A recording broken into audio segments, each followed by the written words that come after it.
Welcome, everybody, to our webinar. This is our February webinar. It's February 13th, 2025.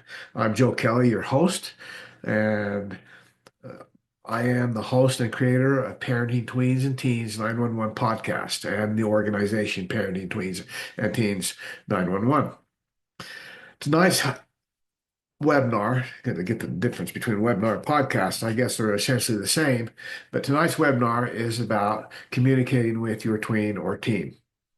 It's an important thing. I Let me just go over to the screen right now and share that screen with you, so you can see where we're at. Let me show that.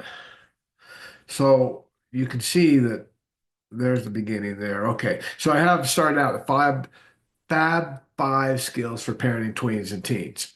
I was curious, like, what are the top skills for parenting a tween or teen? So I'm gonna be honest. I asked ChatGPT, and ChatGPT came up with the 10 greatest skills for parenting tweens and teens in order of what it thought they were. And communicating with your tween or teen was number one.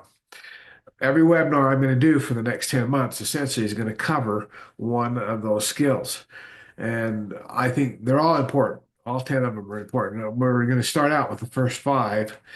Um, there's the first five right there: communication skills, and then emotional regulation skills. That's controlling yourself and teaching them to control themselves, setting boundaries and consistent discipline, problem solving, conflict resolution, empathy and understanding, and understanding adolescent development. Those are the five top skills. So those are the five top skills that but tonight we're going to be talking about communication skills specifically. So we're going to go through a bunch of principles. We're going to talk about just a bunch of principles that entail communication skills and help you with your tween or teen communicate with them. Principle number one is no yelling, swearing, or putting down. Um, I've been a counselor for a lot of years. I've been a coach. I've been in a lot of different situations where I've seen parents interact with kids. And unfortunately, I've seen some of the best things and I've seen some of the worst things. I can tell you some horror stories of things I have seen and heard. And I can tell you some pretty inspiring ones too. But the way you communicate with your tween or teen and your child in general is going to really determine the quality of your relationship with them. So when you yell and you swear and you put them down, it just doesn't work. It works for the moment while you're there. They're going to do what you want them to do, and even as they get older, it's not. They're just going to defy you. When they become a tween or a teen, they're just going to tell you where to go. Sometimes they're going to swear or yell back at you, but it just doesn't work. It increases aggression on their part, makes them more aggressive, and they don't learn they don't learn emotional regulation, and that you are being a poor role model, and it hurts your relationship with your child. They learn to push your buttons, and they learn that you're going to yell, swear, or put them down in certain situations. They can almost predict when it's going to happen, and you're going to hurt your overall relationship with your child. So no yelling, swearing, or putting down. It can cause a fight or flight syndrome. Fight or flight means, either you're walking down the trail in the Stone Ages and the saber-toothed tiger jumps out in front of you. You have really three choices. One, you can fight it, try and survive. Two, you can run, try and outrun it, try and survive. And option three is the worst when you freeze. Okay? But yelling, swearing, and putting down spikes cortisol and adrenaline levels and makes it so obviously sometimes a person will even freeze and not know what to do or not know how to react. But it causes that level of adrenaline, excuse me, to go up. And by doing that, it will cause the aggression to come out more in the tweener teen, and they will become more aggressive person. Um, the older, like I said, the older they get, the more likely they will yell back at you, be disrespectful to you. Um, what goes around comes around.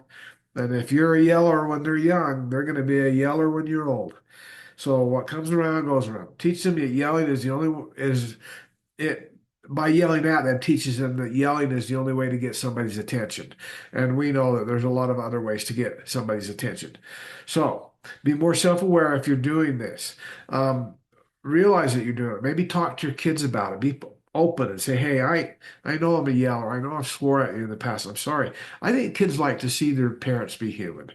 And I think they need to know, and they need to know that you're human and that you want to grow, you want to change, you want to be better.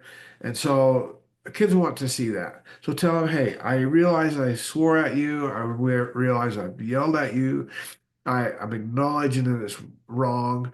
I'm making a commitment to quit it, but it's going to take me some time.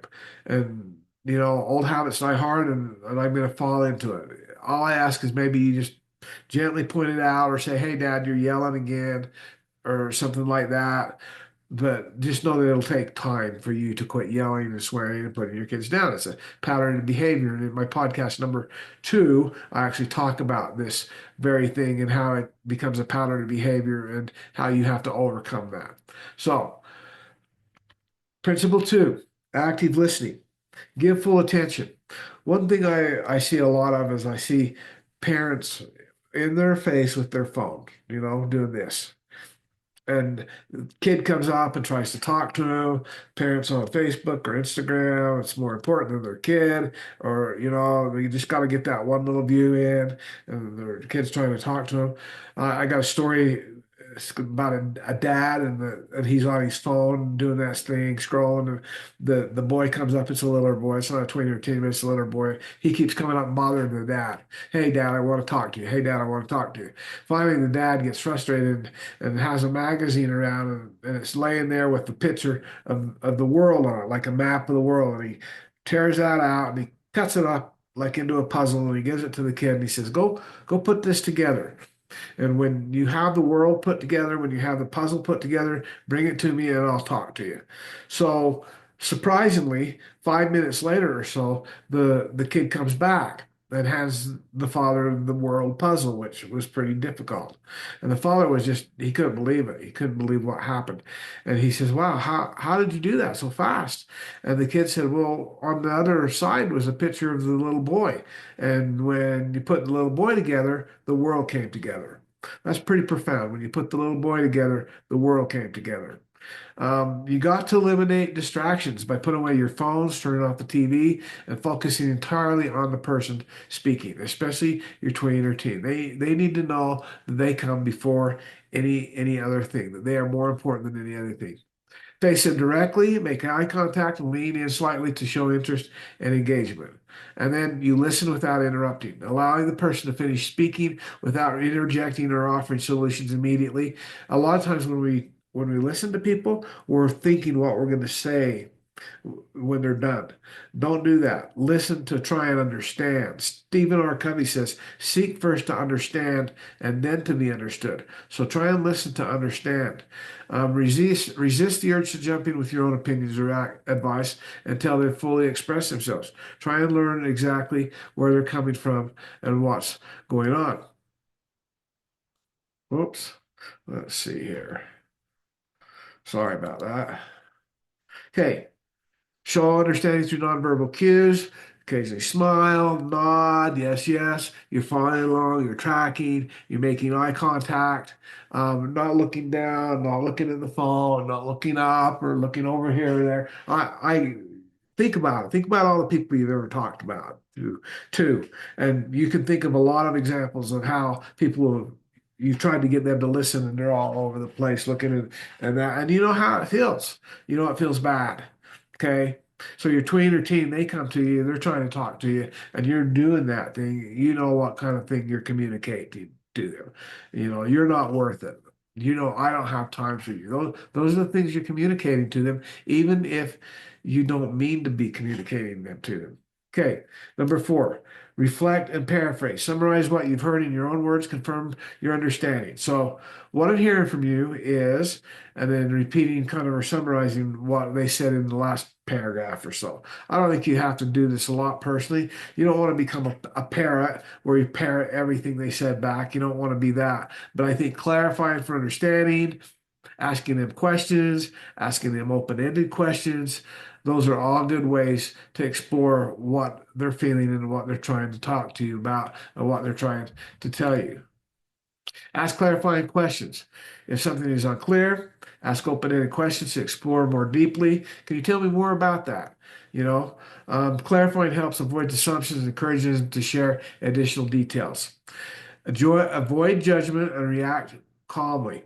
Oh, this is a good one. Let's just say that you catch your tweener teen doing something wrong, or they come to you and I don't know, it's something shocking, something huge. A shocking revelation they want to tell you, and they've been saving up, getting courage to do it. And like I don't know anything. They're pregnant. They've been smoking. They're addicted to drugs. Maybe they broke up with their boyfriend or girlfriend. Yeah, there are so many things that a tweener teen could come talk to you about. They hate their teacher. Or they got beat up at school. So they come to talk to you about this problem, and it's taken some time for them to get up the courage to come and talk to you, and then you act just completely freak out. Okay, that is not what they're looking for. They do not want drama. Tweens and teens don't want drama. So if you freak out, the chances of them coming back to you next time, you just eliminated them a lot. They don't want it. You freaked them out. And so you need to act like you got ice water running in your veins. Um, you're calm, you're cool, you take it in stride, okay, and you just move on and just go back to the active listening, trying to gain information, ask open-ended questions, um, and just take it in stride, and then things will fall into place. They'll fall into place a lot more if you don't react emotionally. Okay. If emotions rise, focus on staying calm and supportive, which fosters a safe space for them to share openly. If you act angry, or if you act with anxiety, or if you act depressed or anything, this will shut them down and they won't be able to share with you.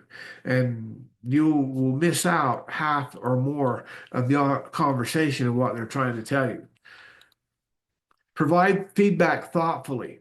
Once you're finished, respond with empathy. Empathy means they know that you're trying to see things through their world, see things how they're seeing them, and that you understand how they feel. Or you're trying to understand how you feel, and they have your support, they have your love. Offer advice or any perspective only after ensure that they felt like they've been heard and understood. I have this saying that kind of goes like, kids don't care how much you know until they know how much you care. And that's really cool, true. And if you show empathy and if you show them that you really care, then they're going to listen to you. They're going to care about what you have to say. They're going to care about your opinion. So provide them feedback. Follow up if needed. Active listening doesn't always end with a single conversation. Check in later to see how things are going. Once a dialogue has been opened up, keep that dialogue open. Keep that's if they came to you and it took courage to come to you and tell you something, then that's a big deal. Keep that dialogue open. Throat gets dry there. Okay. Principle number 3, empathy and validation, acknowledging their feelings. We've talked a bit about empathy. That's trying to see something through somebody's eyes or feel what they feel. It's different than sympathy. It's truly becoming them. And teens want to feel that with you. They want to feel that connection that they know that you feel them, that you get them. Don't dismiss their emotions. Rather than minimize their concerns, validate their feelings to reinforce that they're being respected and heard, and empathize with their perspective. Remember that tweens and teens are going through a unique stage, trying to see things from their point of view. So making sure that you're validating them and you're feeling those emotions, and then they know that you're feeling those emotions. You will go a long way. Principle number 4, ask open-ended questions. Okay? Open-ended questions are questions that encourage the other person to tell you more. Like, tell me more, tell me more. What was the best part of your day? What did you like most about that person? What did you like least about that person? What was the hardest thing that you had to do? What was the hardest decision you had to make? You know, Open-ended questions where they have to kind of fill in the blanks. Explore their thoughts and feelings. These open-ended questions explore those thoughts and feelings, how they're feeling, and what they're feeling and why. And open-ended questions foster independence. It helps them that they can tell you what's going on and tell you how they're feeling instead of you kind of parroting or programming them into a conversation because a lot of times parents to stay in a comfort zone will steer their kids into a conversation.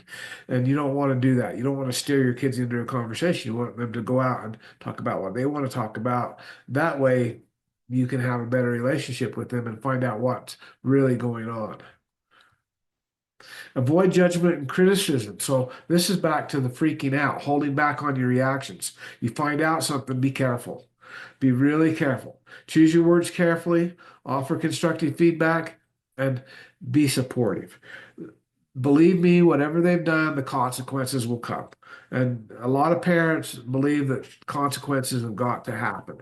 Well, guess what? They're going to happen. I don't know that you need to be the one to give them to them. Sometimes you do, but there's something about consequences. I like natural consequences. Like if they forgot to study for the test, they do poorly on the test.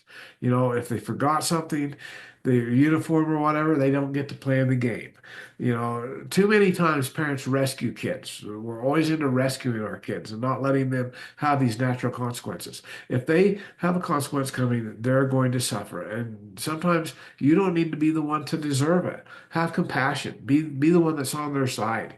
You know, hold them accountable. Absolutely. Don't get them out of it. Don't rescue them, but hold them accountable and be there by their side when the consequences, when the hammer comes down. Okay, non-defensive responses. Manage reactions to criticism. If teens express criticism or frustration, stay calm and avoid taking it personally. Teens tell you what they think. They like to tell you what they think. So responding without defensiveness shows maturity and models conflict resolution. That's a hard one, especially when your teen, your child, is telling you you're doing something wrong and you're the parent in the home and you're supposed to be the role model, and all of a sudden the situation's reversed and they're being the parent, you're being the child. That's a hard thing to do. So when they come to you, and they will, sometimes they may come to you and say, "Hey, I got a concern, or you acting like this. You embarrass me, Dad. You embarrass me, Mom." Ask clarifying questions like, can you help me understand why you feel that way? What did I do to embarrass you? Give me some examples of what I did. And then I statements, instead of being, you made me feel this way, or I hate it when you call names. I hate it when you don't clean your room. I hate it, or I get really angry when you treat your little brother or sister that way. Use I statements. I feel really sad when I see people treating their brothers and sisters in a negative way. That's more of a non-threatening way to talk to them, instead of the you thing. You makes it threatening. It makes it personal. And if you can get I in there more, I feel, okay, I need, I believe. Use those statements instead of you are, you should, you will, you did. Get rid of the yous and use the I's, and you'll find that you're a lot happier. Principle number 7, clear, direct, simple communication. Sorry about that. Use simple, direct language. Avoid ambiguous language or hinting. Tweens and teens respond best to clear, straightforward messages. Being clear and consistent. Set expectations clearly. Let them know exactly what's going to happen. Choice, consequence. Make sure your tween or teen know where you stand on certain issues, especially morality issues. Make sure they know how you feel. So that there's no question when they get in a situation where they're going to have to make some tough choices, they know where you stand on these things. There's no question. And then, how many times in this presentation have I talked about empathy? So it must be important. Show empathy and support of your tween or teen. Even when discussing top topics or enforcing boundaries, convey to them that you care and that you're there to support them and help them. That you're concerned, that you feel for them, that it's hard, the consequences are hard, that maybe they made some tough choices, but you're there. You're there for them. Principle A, encourage openness and honesty. Create a judgment-free zone. Try and leave judgment somewhere else. Celebrate their willingness to share and celebrate the fact that they came to you and talked to you about something that was a tough subject. Um, a lot of parents, they go through their whole kids go through their whole teenage years and never talk to their parents about anything that's other than the weather. Um, this is a big deal. If your tween or teen is coming to you and confiding to you and telling you things they did wrong or telling you things that they're struggling with, telling you things that are hard for you to hear, this is a big deal because it shows that you have a good relationship with them. It shows that you're doing some of the right things. So don't get stressed out about that. Think, wow, this I'm really lucky that I have this kind of relationship with my child that they will come and they will talk to me. And then reinforce trustworthiness. Assure them that their feelings and thoughts are important to you and that no matter what happened, you're going to work it out and you're going to trust them in the future. And that trust comes over time, over a lot of actions and a lot of time. Principle nine, timing and patience. Don't just do a conflict or pick the time and the place to have the conversation in a perfect world. Um, that time and place is the time that's optimal for you, not for them. So pick that time and place. Choose a time when you and your teen are calm and open to conversation. Don't talk to them about something that's going wrong when they're upset. When they come home from school and their teacher yelled at them and their boyfriend broke up with them and now you want to talk to them about how they were up playing on their iPad all night long or how you found some text messages on their phone that you're worried about. That's not the time. You got to wait until things are calmed down, till they're calmer, till you're calmer, until you can talk to them. So choose the time and the place and the moment. Okay. Allow them space. Give them time to process their thoughts. Don't chase them in their room and have to resolve the problem in the situation right now. Give them space. Sometimes a time out for you and them is a good thing. Um, Taking that time to just think things through and like you have a fight, don't have to feel like you have to resolve it right that second. And I talk a lot about this in podcast too, also, but don't feel like you have to resolve it right that second. It's okay to take a break. It's okay. And a lot of times when you come back from the break, the conflict will be resolved because both parties have cooler heads have prevailed. People have come up with good ideas, and good solutions have been brought forward and people agree. Respect their pace, encourage communication, but avoid forcing them to open up if they're not ready. Um, Let them choose. And no, if the more I guarantee you, the more you pressure a tweener teen, the more they're going to shut down. And they're not going to tell you. Then they're just going to shut down. So the more you pressure them, more they're going to shut down. Number 10, principle 10, model effective communication. Be honest and transparent. Show that you have weaknesses too, that you can communicate openly your thoughts and feel respectful also, and sorry, demonstrate respectful disagreement. If you disagree with them, show it's okay to have different opinions without being hostile. Respectful disagreement can build their confidence in expressing opinions, and they can have different opinions. You need to come up with your family's boundaries and your morality and the things that you care about and go about that with your teens. And that maybe there's some non-negotiables. Maybe you have some non-negotiables in your family, and they need to know that. But there's some other things that you may disagree on politics, on people, on sports, on I don't know, a lot of different topics. And they don't have to be a puppet. They don't have to do everything or be a mini me you. They can have their own thoughts and their own opinions. They can be their own person, and they can have some independence. And let them be that. Let them be their own person and have some independence.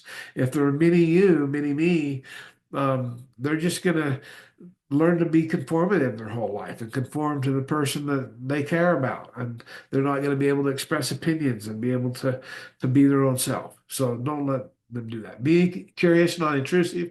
Show genuine interest in the world, asking questions about their interests, friends, and experiences without prying.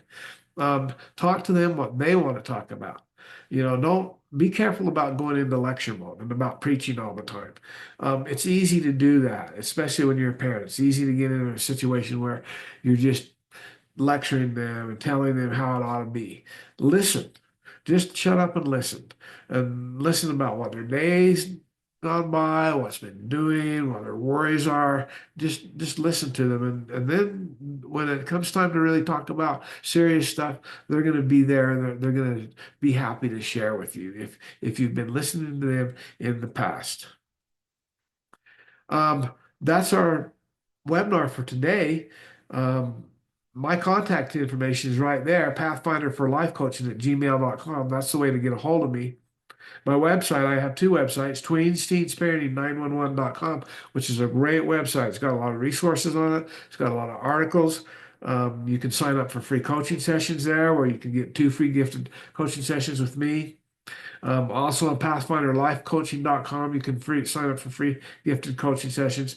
My Instagram handle is Coach Kelly 911, and my Facebook one is coming. I have a Facebook account. I'll be honest with you, I tried to look it up tonight and couldn't look it up. So that's that. Our next webinar, which will be in March, is on emotional regulation. And that'll be a fun one. Learning how to control yourself, learning how to teach your tween or teen how to control themselves. And that's what we'll be talking about in March. Um,